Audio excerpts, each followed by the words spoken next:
All right, so as people are checking in tonight, be sure to grab any props that we want. And I always recommend let's grab, maybe blanket, um, pillow. If we don't have a strap, then we might even grab like a towel. I couldn't find my strap, so even like a little kitchen towel worked great. And yeah, grab anything that we need, water, tea. I have a really fun series tonight, but I'm also going to talk a lot about the gut because I've had some requests for information about the gut and how it is connected to yin yoga. So I'm going to talk a little bit about that too. And always let me know if you want me to send the recorded version to you. I know some of you are watching the recorded version, some of you are here live. But if you watch the live version and you want to watch it again, just let me know and I'll send you the recorded one. Okay, so grab our stuff and we're going to begin in a moment.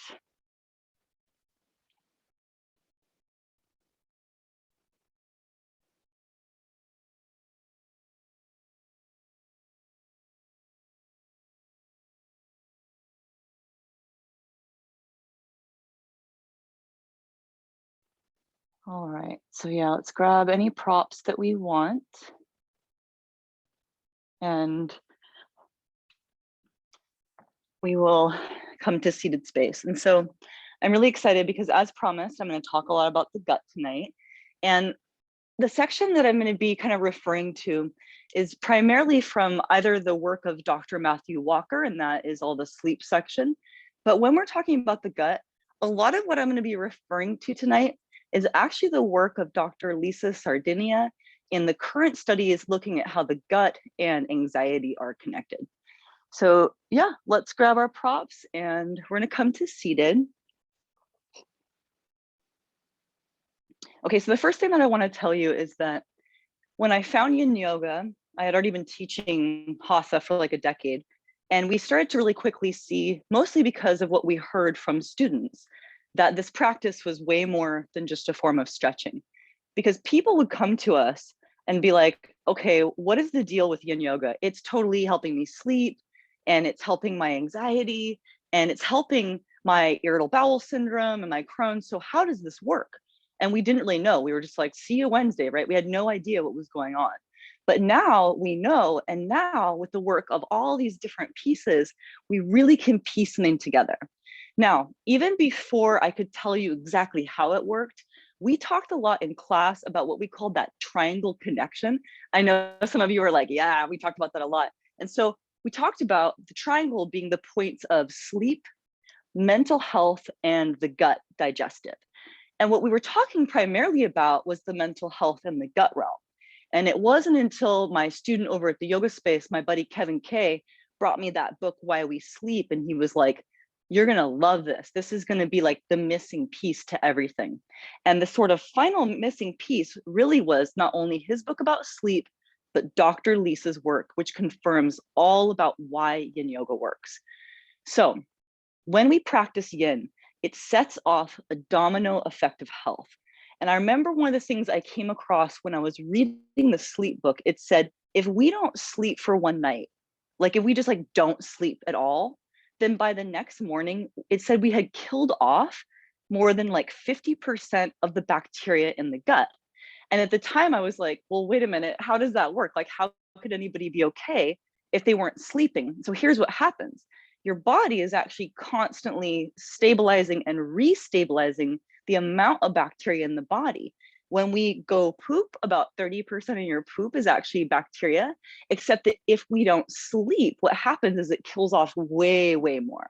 And so what we start to see is that there's this tremendous connection between the gut and the mental health realm and sleep, and how when we do yin yoga, it helps all three. So what we're going to do, let's come to seated. And let's first lengthen the spine and we draw up out the crown of the head. And I know every time we come here, I have us check in with what three things. I say, notice how you feel, mental, emotional, right? Physical, notice how the gut feels. And we're noticing things like how we've been sleeping. Because every time we practice, we're going to be noting more and more. We're going to see connections, how maybe on the nights that we do yin, maybe our digestion's better. Maybe we sleep better. Chances are pretty good. So we're noticing all that. Okay, we can have the hands here to begin. You can close the eyes. You can keep them open too. Let it be your own. I want you to scan the body with your awareness. So notice how we feel.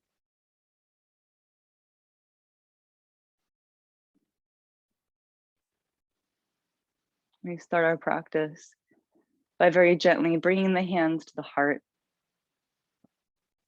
And we set our intention and we dedicate our practice, and we remember that all the things that we do, all the things that we say, all the energetic arrows that we shoot, they matter and they have tremendous impact inside of us and all around us.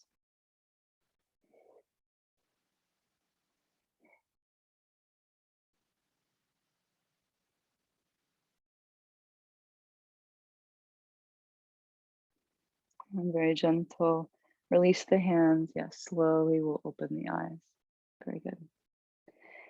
Now, even as we do our shapes tonight, we're going to be focusing on even the compression in the gut, because there are multiple ways that this practice helps the gut. It helps you sleep, right? It's going to actually communicate through the vagal system and into that brain, and that will help anxiety. But there are also things that go on with that literal compression. And so we're going to start to massage the body using our body. Let's come to child's pose. I'm going to give us 4 minutes here. Let it be your own. So some of you already know you're going to have the knees together or the knees apart. This is the one where if we get that kind of pinching in the hip, we might need to have the knees wider. Yeah, hands can be forward or back. Let it be your own. I was even doing a variation where I had my hands sort of like resting in the middle. So yeah, whatever you're working on, let's do 4 minutes in that variation, whatever we choose. Good. Child's pose.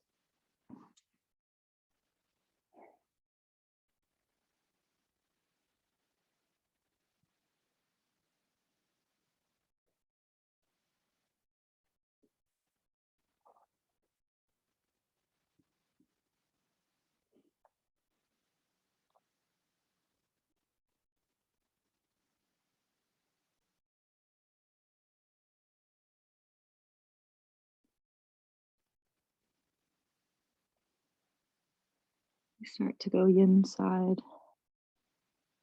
softening in.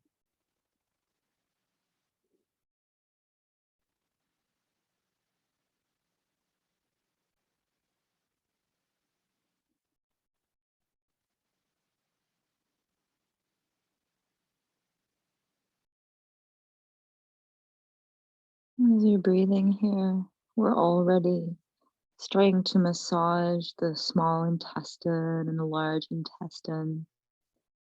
Just keep breathing.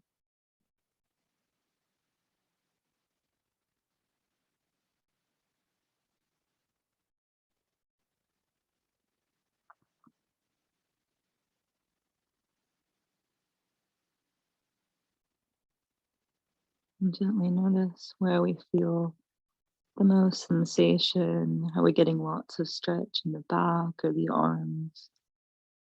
Notice even what's happening in the top of the feet.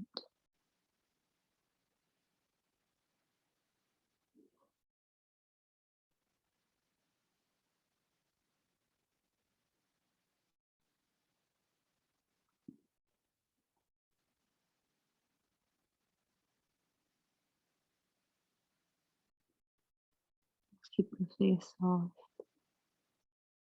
Keep letting go.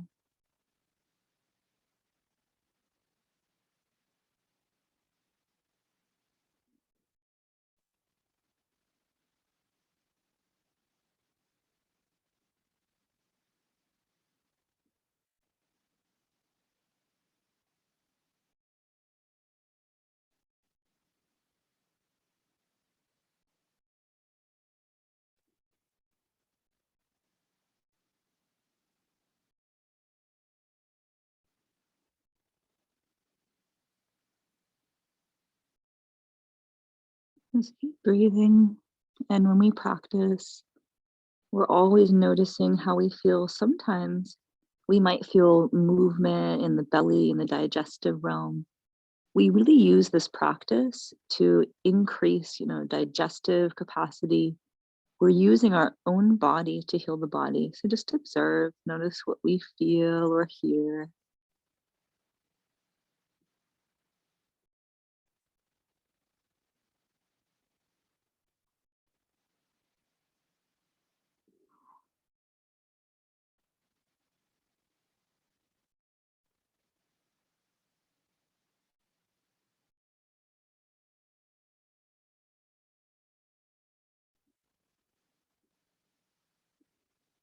Breathing.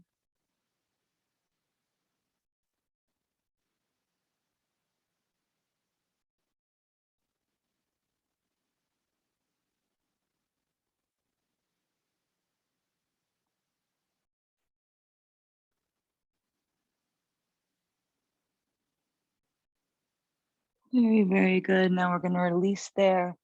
Yeah, go super slow. Maybe do like cat cow, down dog. Take whatever feels right. We might feel like clicking, yeah, popping movement, whatever we want in between.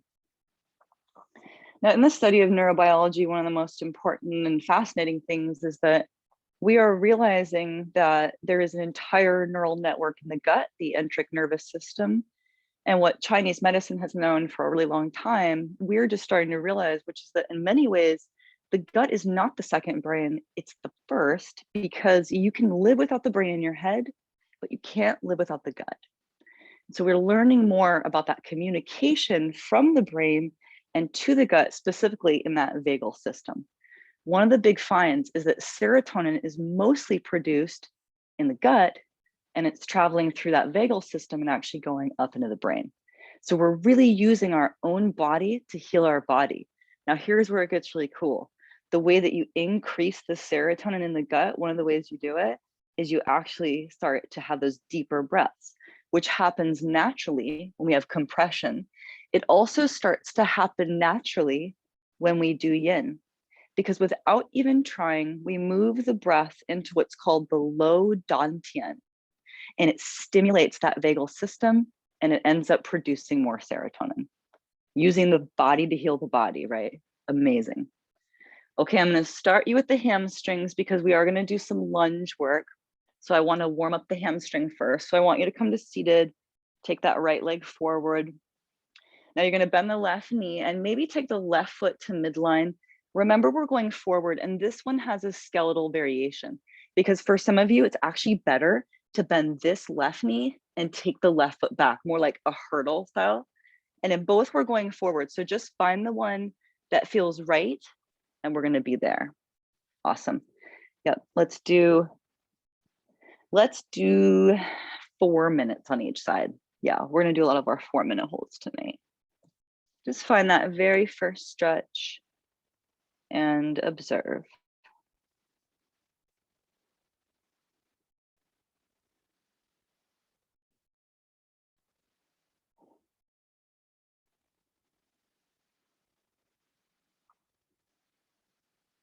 A lot of times without even realizing it, I have you do the right side first. And the reason is that most of us taught through Hatha and Vinyasa tradition, we're taught to do so.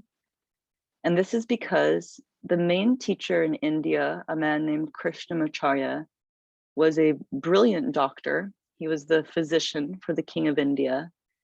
And so he is the one who brought yoga to Mysore Palace. And he knew to go right and then left, because that way you would first press into the ascending colon and then into descending. So he was looking at ways to really keep that digestive realm clear, specifically in the large intestine colon. Brilliant design. Now, the issue can be that if we're not timing things, we don't usually spend as long on the second side. So that's part of the magic with yin, is that we're timing it. So we know we're getting the same amount of time on both sides. Good.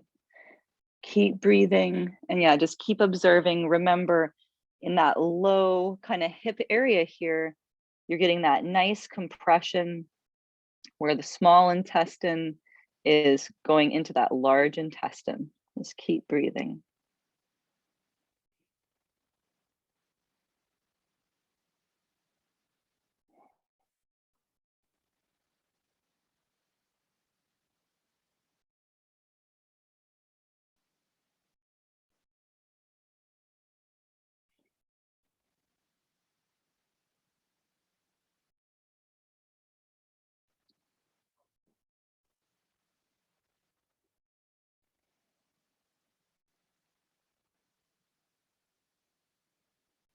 Keep letting go. Keep breathing.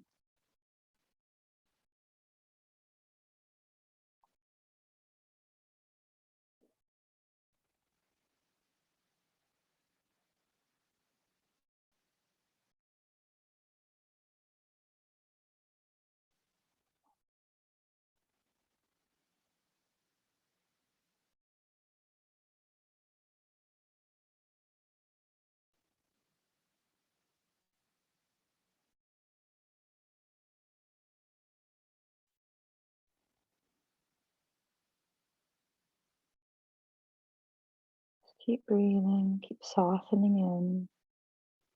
Notice if you feel it in the head, neck, if it's all in the back. Maybe it's all in the back of the leg. And we're just observing and we're learning about how there are so many incredible things happening in what looks like the simplest practice. But here we are affecting our digestive realm and our mental health, and we're going deep into those connective tissues. Yeah, just go slow.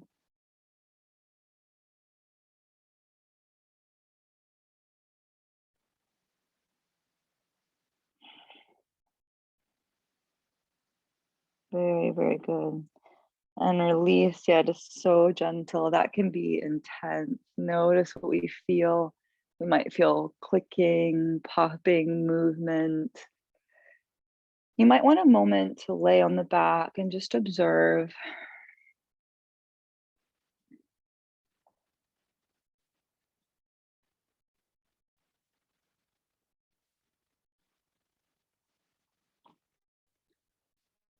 The sides might be a little different. In fact, they tend to be quite different. And for some of my athletes, you could see pretty big differences left and right. So we're going to note that right-handed, it's usually the left hammies that are tighter. So now we've got the left leg forward, and it's that same variation where you can either pull the right foot to midline, or you can bend that right knee and take that right foot back. Yeah, and in both, we're going forward. I want you to find just that very, very first stretch. And we're going to do 4 on the second side. Very good.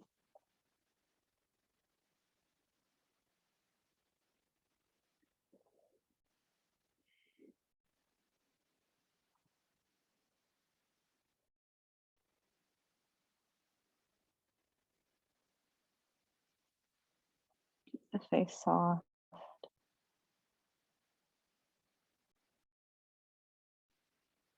Keep breathing.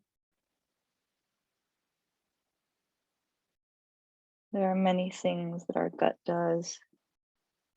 And one of the things that it does is it talks to us, and it talks to us about emotions. The butterfly feeling that we get in our gut is actually something that has changed its mechanism and evolved, which is very interesting, so that it used to function as a way to alert us not to eat like poisonous berries. And now that butterfly feeling that you get actually alerts you of psychological danger. And so we must listen to our gut. That can sound sort of funny, but I could not emphasize it enough. And that can sound like the woo woo, but it's all neurobiology and neuropsychology. And really, we are listening to what our gut has to say, because the bacteria in your gut, they can smell things. They can smell adrenaline. Honestly, they can smell like lies and changes in hormones. So we listen to the gut. Just keep breathing.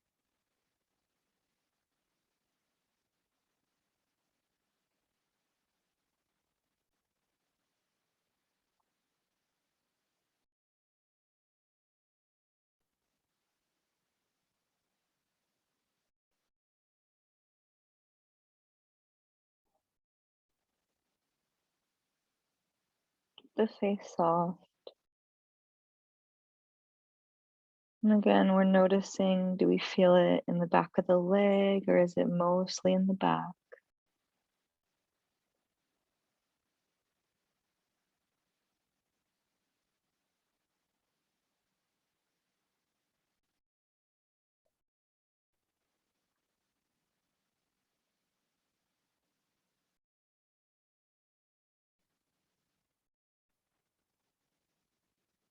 Just keep breathing.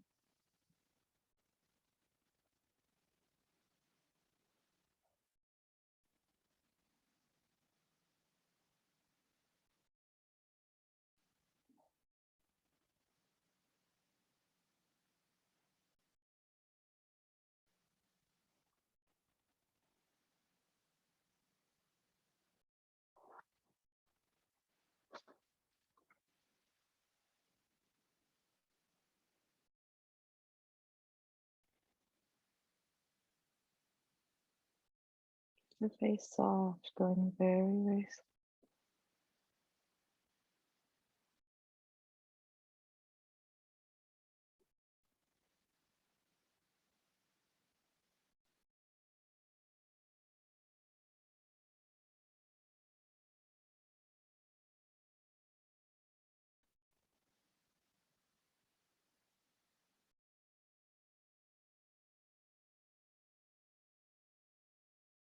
Okay, excellent. That's 4. Now I want you to release. Yep, take it very, very slow. Anything at all that you want in between. Now, the work that I present to you from Lisa Sardinia, one of the cool things about this, and we should be proud as, Portlanders, if you're here in Portland with me. When I taught this section a couple months ago, one of my buddies who is here with us sometimes, she could be here tonight, is Dr. Tara, who actually is a neuroscientist at OHSU. And she was like, I know Lisa. And so what's cool is that a lot of these finds, they're happening like right here. That's incredible. These are big finds. So here's one of the biggest finds that Dr. Sardinia found. And this shatters a lot of our health food dreams. So check this out. What all the data shows is that probiotics don't work. And that really the reason is because the bacteria in your gut, like I said, they restabilize themselves, they do their own thing. Really, what they need is food. But the bacteria in your gut, they only eat 3 things. They eat fruits, vegetables, and they eat legumes. This is so important because that means if we can remember that, right? If we know just the tiniest bit of like, oh, every day eating some of that, right? Getting that sleep, doing yin yoga. When we know this, we can tremendously change our health. So again, data is showing that the probiotics actually don't work because again, sleep can easily destroy things. The body does its own to stabilize that bacterial forest in the system. Now, of course, things can easily change in the system because we could go to a place and if we take like, for example, like antibiotics, things can get stripped away and the system can change. We could have more of one type of tree in the forest than another, and that's something we're going to talk about. But what we're finding is that really what strengthens the gut are the prebiotics, which again are vegetables, fruit, legumes, and sleep. So we're learning more and more, and we're having discoveries really like every week in these realms, and we're just learning more about how to care for our own body. Now, I'm going to have us move into the front body. I mentioned this before, but I'm going to show you here. So when we did that forward fold, this was important. It's going to be important in the lunge as well. So when Krishnamacharya in India designed those traditional lunges and pieces, he was looking at ways to first compress into the right hip. So starting here, this is the ascending colon. So as I walk up, this is the ascending colon. And then I walk across, that's the transcending. And then once I get about here, I go down, that's the descending. So we're constantly working on that flow. And so again, that was why traditionally we did that kind of right and then left. Now in the lunge, we might see even more compression and we're gonna note that. I'm gonna recommend probably grab pillow, blanket. I want you to support the knee. We're gonna do 4 again. Right leg is forward and this one, it's the left knee down. Really note how the lift or going forward can very much change this also, because you're my advanced students. We might be like walking the foot out, or dropping it down. I was doing like even my last minute or so where I would like reach the hand back. So really let it be your own. Yeah, whatever you want to do. I'm going to give us 4. Okay, right leg forward. Dragon style lunge.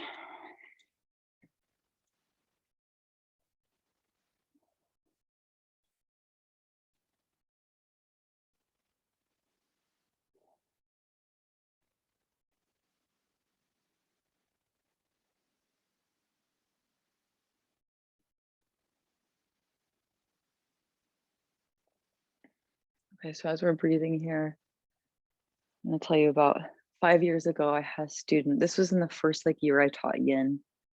I had a student who came to me, and she had actually been doing a lot of vinyasa and I think running, very young practices, but she was having anxiety and a lot of bowel problems. And I said, try yin yoga. And we had her doing it 4 days a week. And within less than a month, we saw that the anxiety disappeared, and so did the gut problems. And so then my way of doing like a crappy experiment was, I was like, okay, now to my friend, I was like, I don't want you to do any yin this week. And she was like, no. I said, just do it, because we're going to see what happens in the body. And of course, both the anxiety and the bowel issues returned. Then I had her add it back in. They both disappeared. We did this about 5 times to test it. And what we found was that there was this tremendous difference when she was doing yin. But what we didn't exactly know was why. Why was it that not just the gut, but the anxiety were so different? Remember that a lot of it comes back to sleep. Our gut is tremendously repairing when we're sleeping. And if we don't sleep, we know that it kills off the bacteria. But there's something else that goes on. We're learning now how that dream realm is deeply connected to our emotional processing. So if we can't sleep and if we can't dream, we're going to end up with all kinds of issues, probably with anxiety and emotional processing issues, and also in the gut. But when we practice yin, it sets off that domino effect so that we're sleeping, we're dreaming, it repairs the gut, it allows us to process emotion. And if we are even like a little bit consistent, it helps to create this anchor for the system. And then we get to see how, if we don't sleep enough, or if we're, stressed, how that could affect the digestive realm or the sleep realm. We start to see everything. Just keep breathing.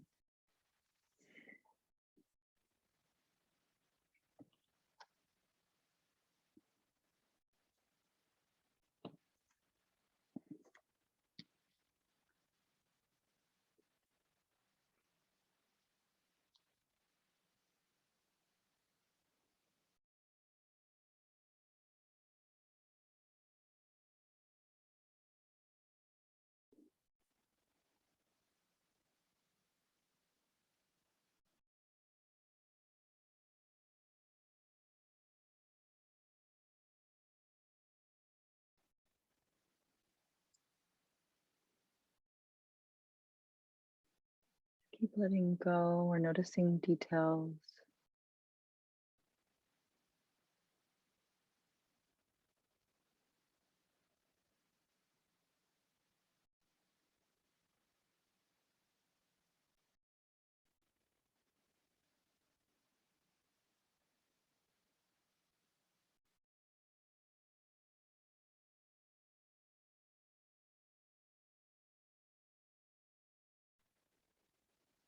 Excellent. Now we released, feel and observe. Take anything at all that we want in between, noticing the effects in the body.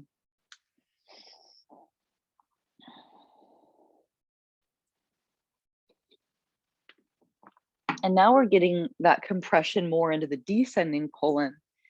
And of course, along the way, we end up massaging, the liver and the gallbladder, right? Spleen. We're getting into all these different areas and we're really using our own body with that compression. Okay, so now we're going to take that left leg forward. I really recommend to support that back right knee. This one could be pretty different. So just approach it slow. We're going to do the same hold. We're going to do 4 minutes. Find that very, very first stretch and breathing here.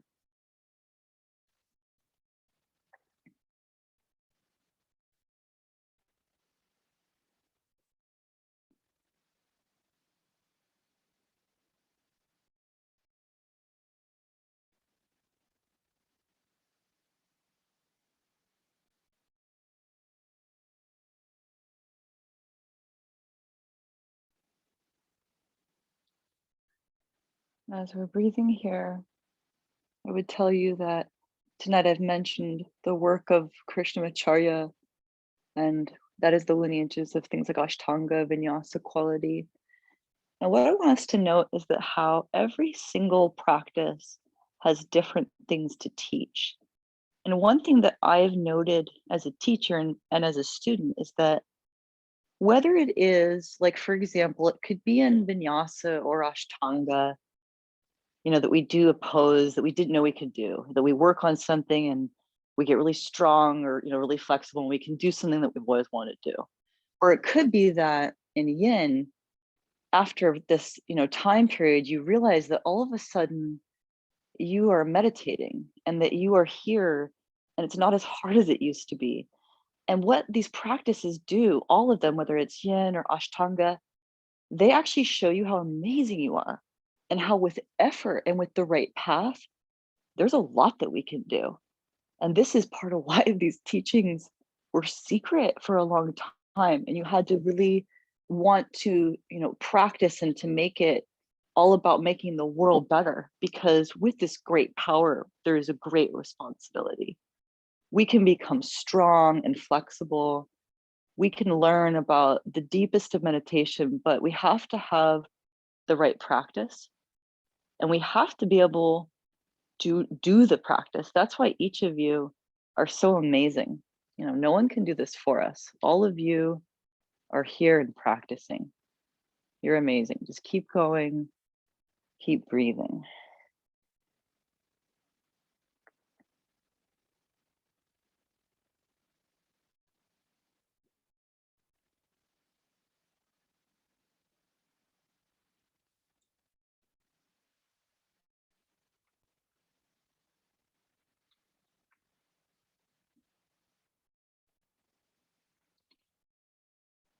We're noticing details left and right.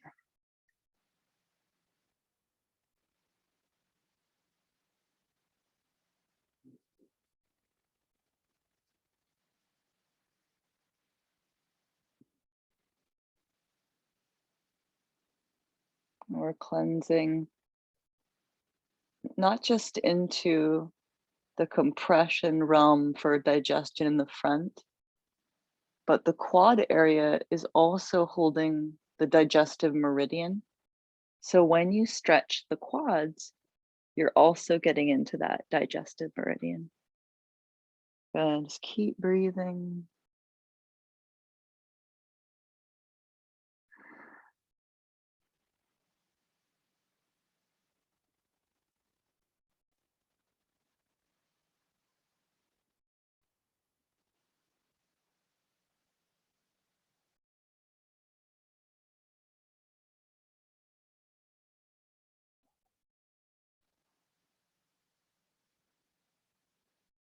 Very good. And we exhale, and release and feel. Excellent. Observe. Very good. So our gut is really amazing. And I'm going to quickly tell you about a study that is very important in how we understand the gut. And so just really quick, they once did a study with men and women. And what they were looking at was how men were asked to sweat in these white t-shirts and not wear any kind of deodorant. and the women were smelling them. And what they found was that for different women, they reacted differently to the smells. And what we've learned in neurobiology is that the way that someone smells to us actually can be very important. And so in this case, it was telling the woman if the couple would actually make a genetically good match. So really phenomenal things about how we have to use our sniffer. And when we understand more about how our body works, it helps us to understand that. And so just knowing some people actually might smell different to us, but it could actually smell different to somebody else. It just depends on how your bacteria feels about it. It's very interesting. Okay, now we're going to go on the belly. And this is the one where we've got this variation. So it's like maybe like that kind of Sphinx style. In this one, I've got my elbow in that same line as the wrist. But if for any reason that doesn't feel okay in the shoulder, a lot of you people are liking this one where we do the elbows wider. So just see if that feels better. Or we could press through the hands if you want to do that way deeper, like seal variation. I'm going to demo all of those from the side as well. We're going to do 4 minutes in this one, which is kind of in between. We're going to do some of the longer holds next week, where we're going to be going into this for maybe like 5. And I know we've been doing sometimes 3. So we're going to start to do a little bit more in this one. Maybe again, that kind of Sphinx variation. You might want to do the hands together and take the elbow wider, or you can even press through the hands. And also remembering, let it be your own. You could lift the chin a little, you can drop the head. I don't have my legs together. I have my feet a little wider. I noticed some of my students have their feet like as wide as the mat. So really listen to your own body. Yeah, whatever you're working on, 4 minutes.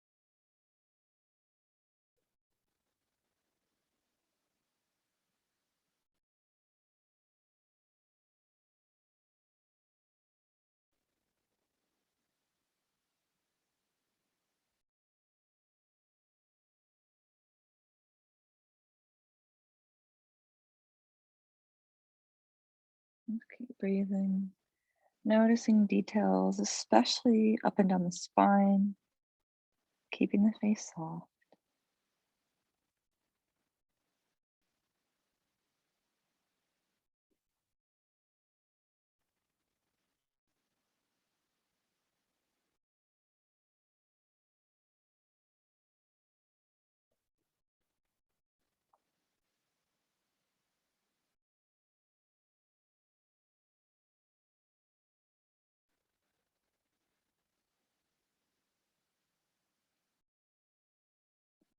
Keep breathing.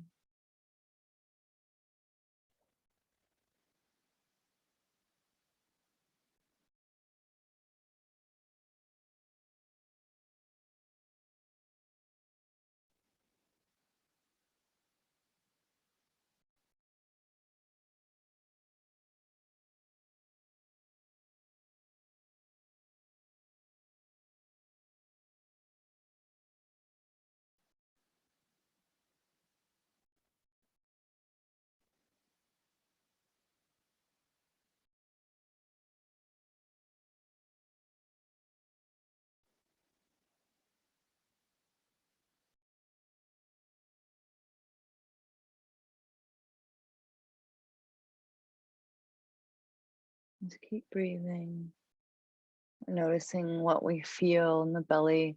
In this one, we have a lot of really direct compression with the earth.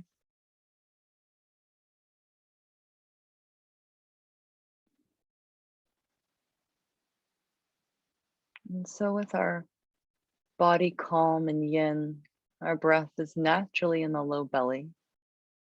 And we are already stimulating the parasympathetic which is all the rest and the digest. Just keep breathing.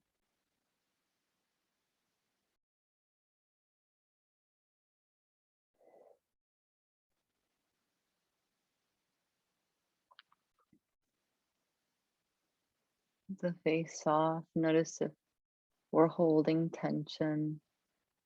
We might feel compression in the low back, and that's okay. That's actually part of what we're looking for here in that L5, S1 area.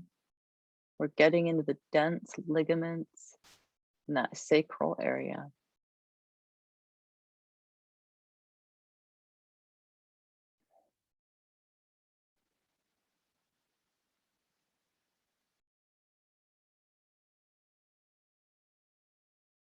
And exhale and then release very, very slow. Yeah, and the rebound can be intense. So you might just take a moment and shift the hips. Yeah, anything that we need.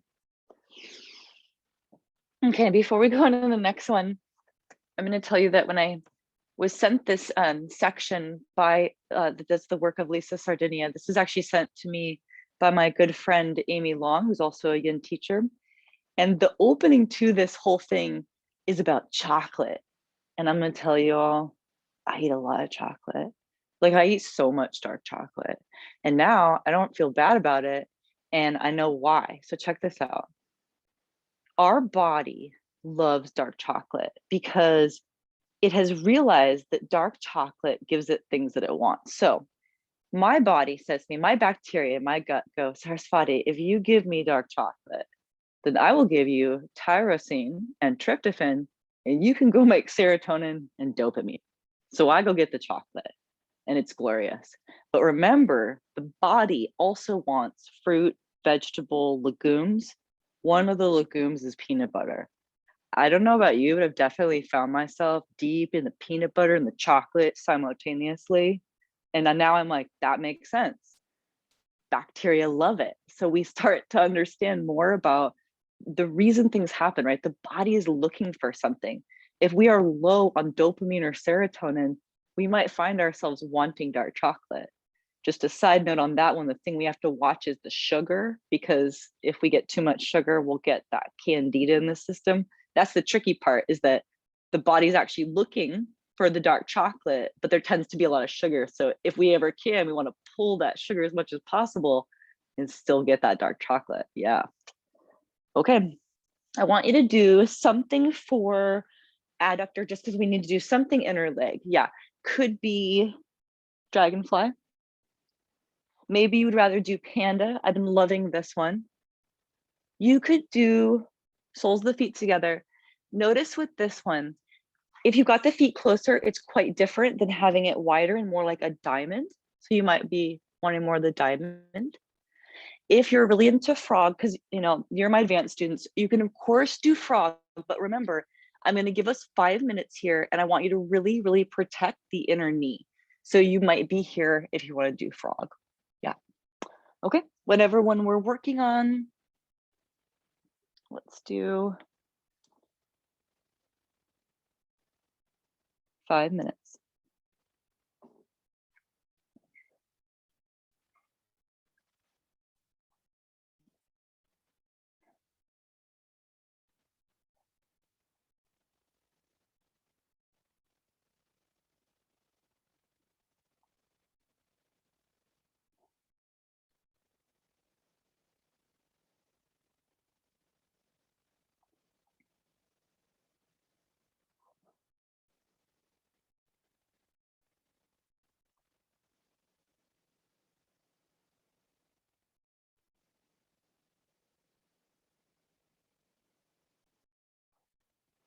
As we're breathing here, know that to be a human is so phenomenal. Our system is so profound and intricate.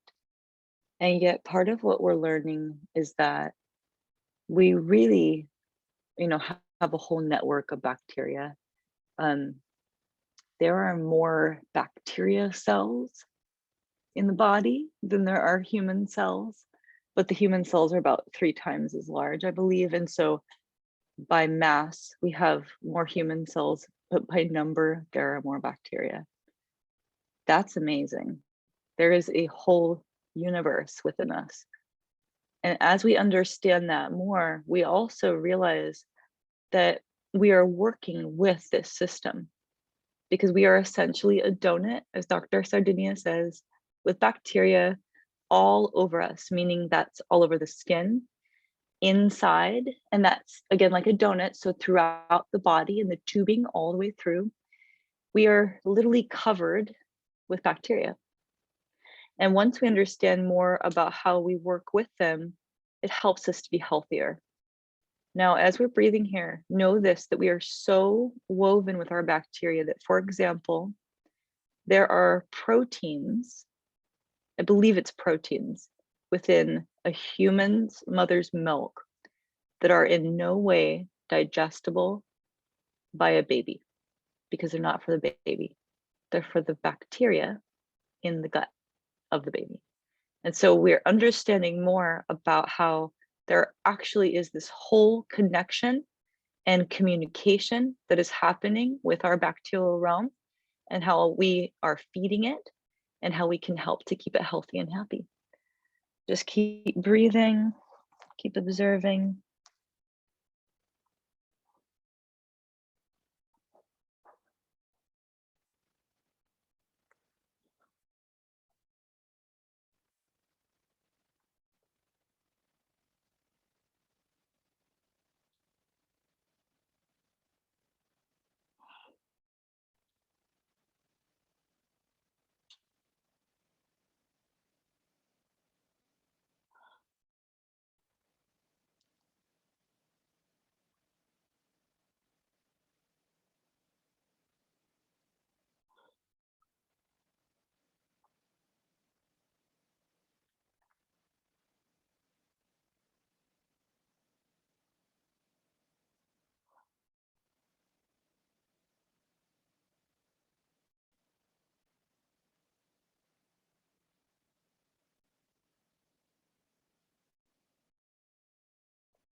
Very good. Release, go super, super slow. Yeah, and feel. I think I said 5 minutes, but we ended up doing 4 there.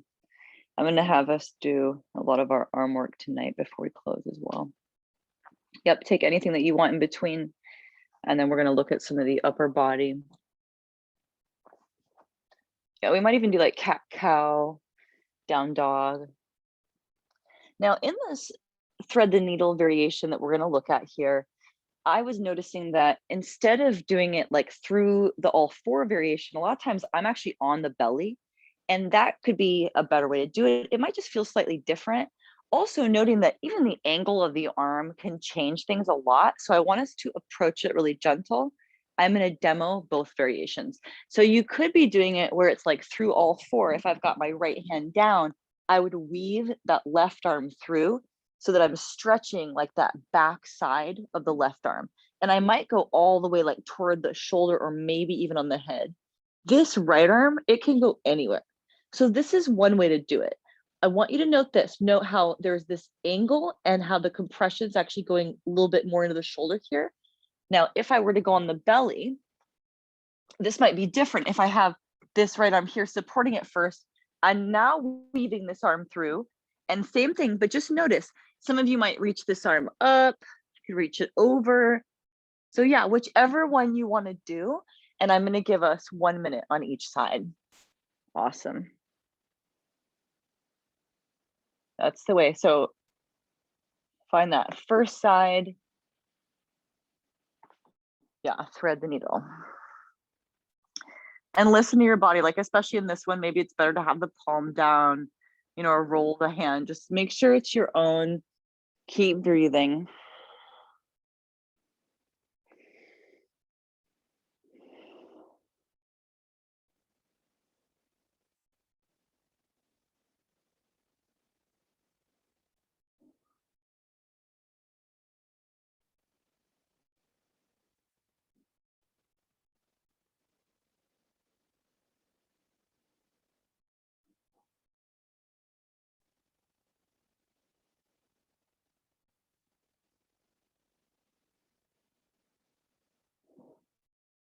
That's it. Now we exhale and release it super, super slow. Okay, now a lot of times the right arm is way, way tighter. So we're going to note that. I want you to approach it gentle. Second side, we're going to do the same. We're going to do just 1 minute there. Okay, that's it. Weave that arm through, take it slow, and we're observing. Good. Breathing here, noticing details.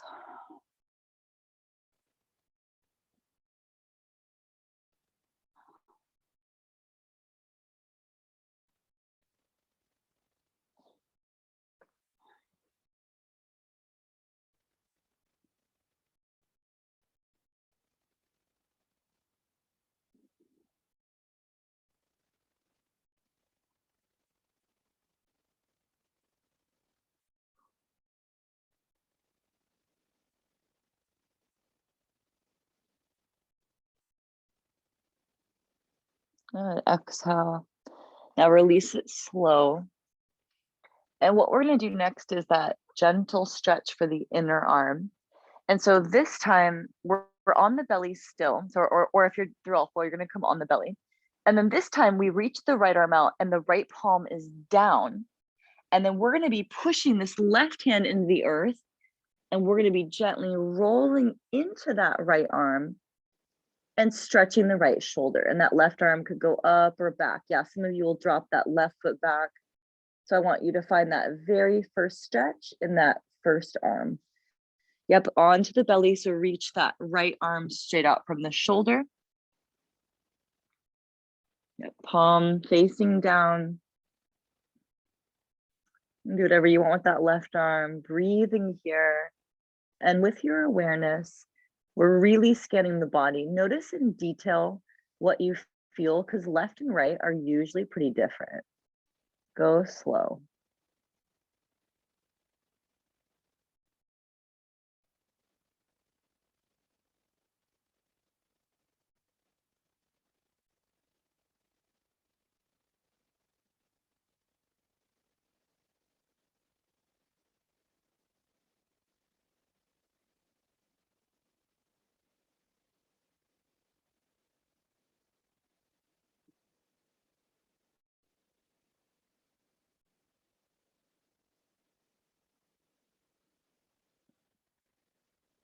And exhale, release it very, very slow. And we roll through center. We're massaging the heart and the belly. And this time we're taking that left arm out.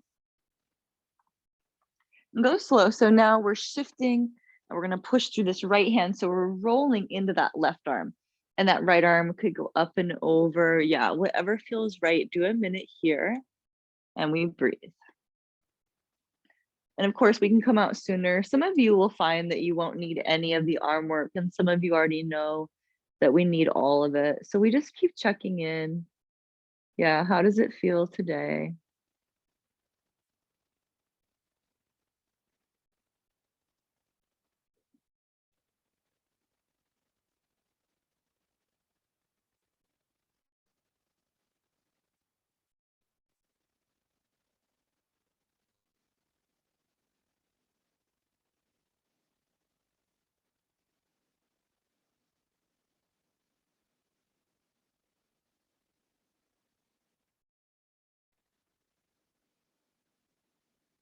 Really good. Exhale and release it super, super slow. Yeah, feel.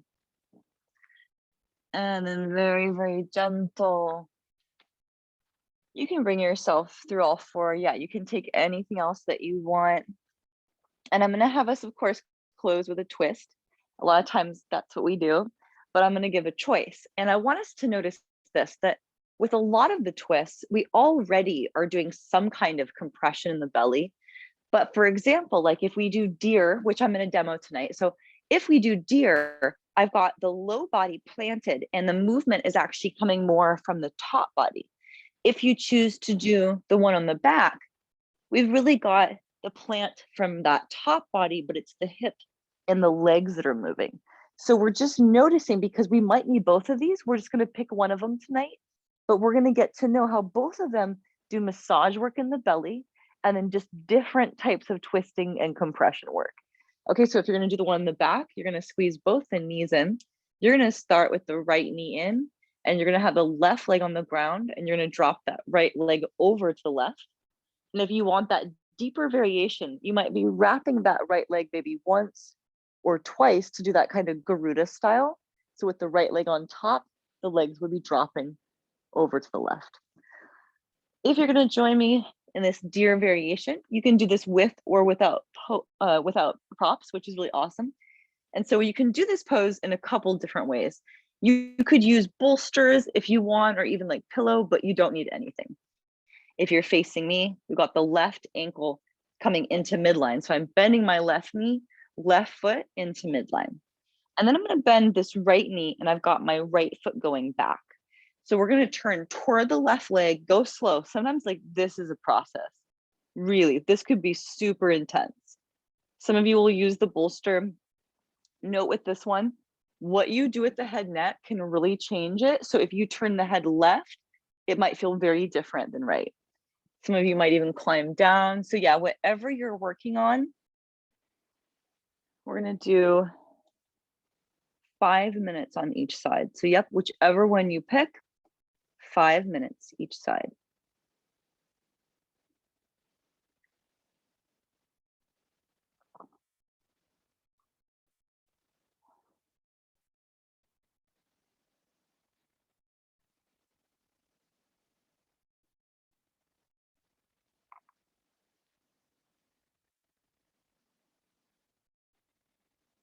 As we're approaching that twist, we go slow, we're breathing here.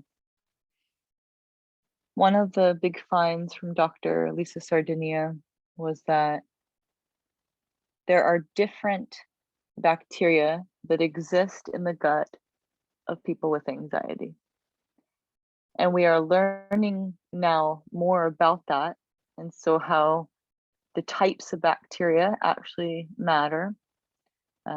And we know that there are, again, we always know there are genetic components, but we are learning more about how specifically sleep and mental health can contribute to that.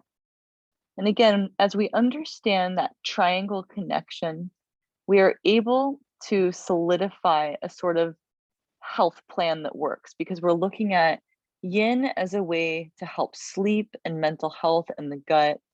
And the key is that we're constantly observing how things make us feel, whether it's how, how does eating make us feel? How does traveling make us feel? How does interacting with people make us feel? We notice all of that because the yin practice, the yoga practices, they help to provide an anchor. They help us to see more and more and more. Just keep breathing.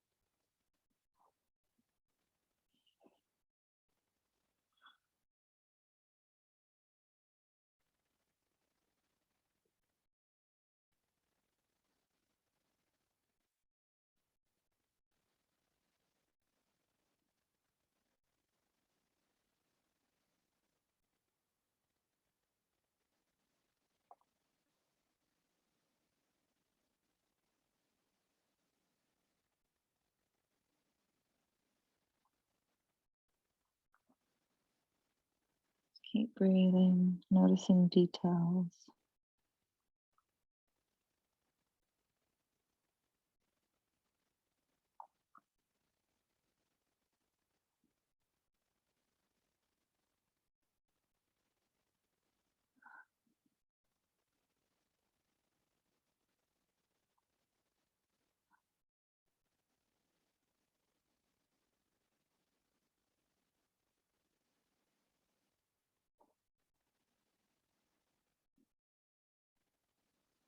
Keep breathing.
Keep breathing, keep observing the details.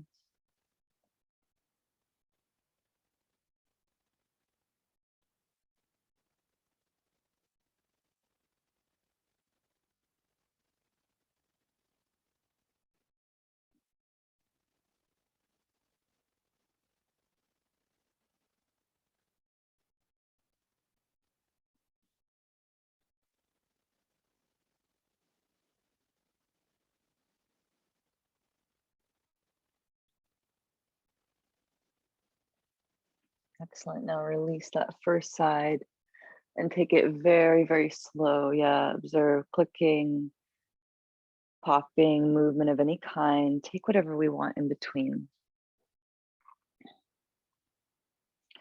Now I intentionally grabbed my notes because I didn't want to get these numbers wrong. I don't have this memorized yet, but I wanted to bring this. Okay, so 20 trillion to 50 trillion cells make up a human being. But remember, we learned that there are both, we have the large number of cells that make us up. We have the human cells, and then there's bacteria. And what we found is that there's actually a change. So in the stomach, you have a certain amount, and then you have a different amount in the small intestine and a different amount in the large intestine. Okay, so it starts out where in the stomach, it's like 0 to 100 individual cells per milliliter. And then by the time you get to small intestine, it's 100 per milliliter. By the time you get to that large intestine, it's like 1,000, right? Right, 1,000,000, 10,000,000. We're seeing like these big, big number like increases. So as we go further on, numbers increase, right? 1,000, 1,000,000, 10,000,000. We see these big, big, big amount changes. So again, there's less bacteria happening in the stomach, primarily because it's a corrosive environment. We have a lot of like hydrochloric acid stuff. So as we get more into small intestine and even more so into that large intestine, that's where we have a whole lot of that bacteria.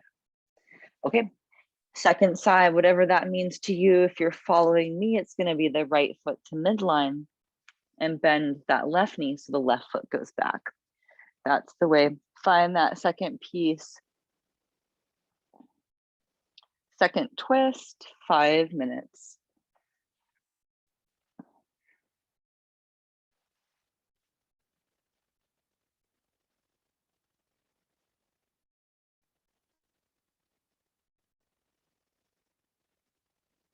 The sides could be really different. Just approach it very slow. Use any props that you need.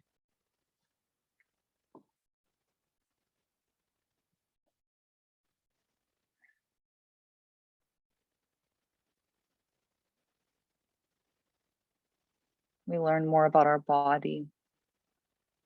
It usually starts with the muscles, the bones.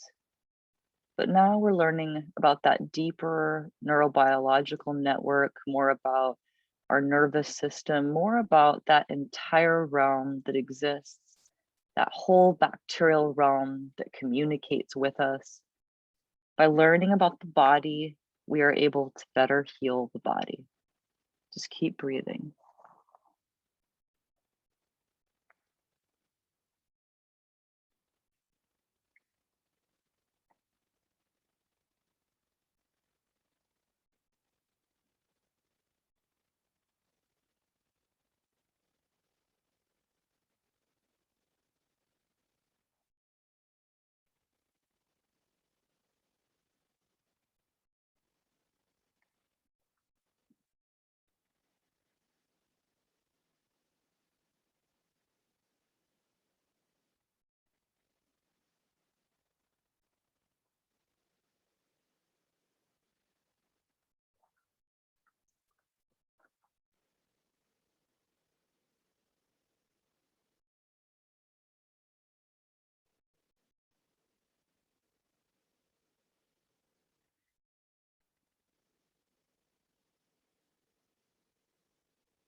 Breathing, keep letting go.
Keep breathing, keep observing.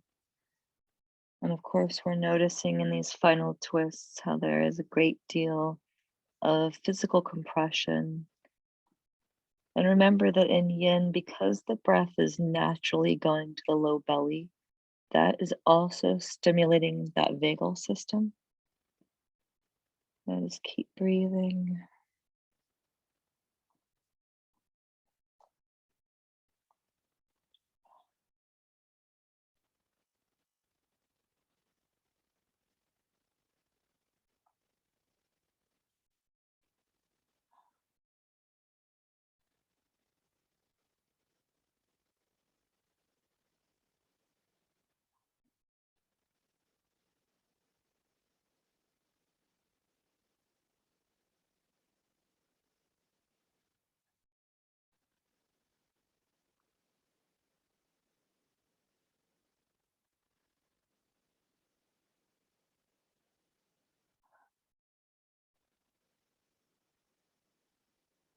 Just keep breathing. Keep letting go.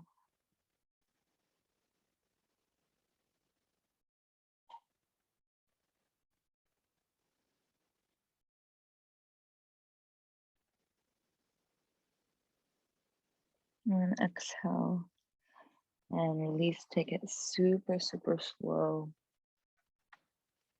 Good. Want you to come to Shavasana when you're ready, and so you're going to come onto the back. You can start with both the knees in, really listen to the body, do whatever we need to do. We might want to do happy baby with like peace fingers to the big toe, or maybe hands outside the feet. This can be nice to kind of rock and massage like the kidneys, the low back. Yeah. Anything that we need. And then when you're ready, I want you to come to Shavasana, get really, really comfortable, get really warm. I'm going to give you 5 minutes there in that very peaceful resting space.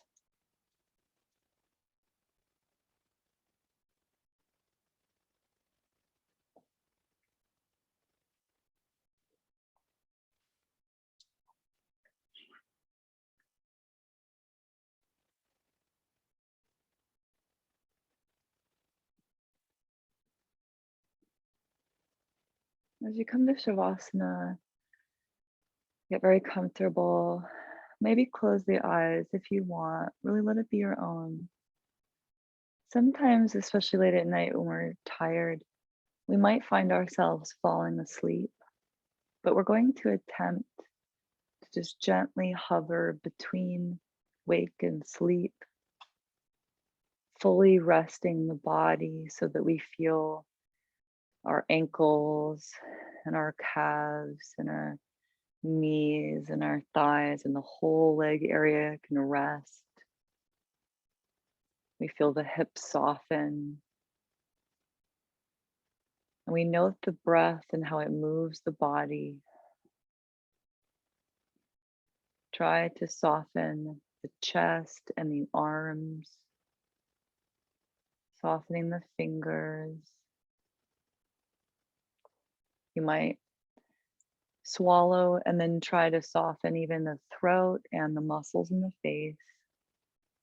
We make the body as heavy as possible.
Very, very gently, we begin to ground back into ourselves.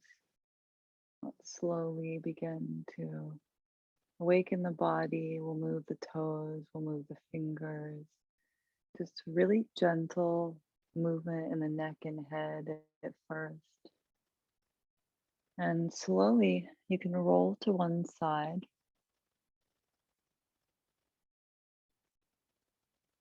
Very, very gentle. We press back up and we return to some kind of comfortable seated space.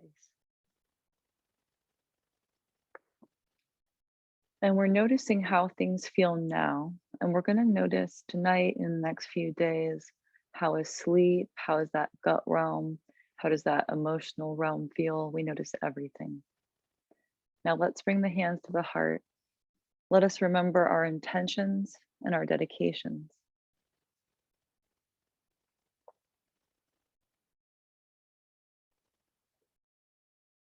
May we remember that it is a great honor and a great privilege to teach and practice and be together and carry these ancient traditions.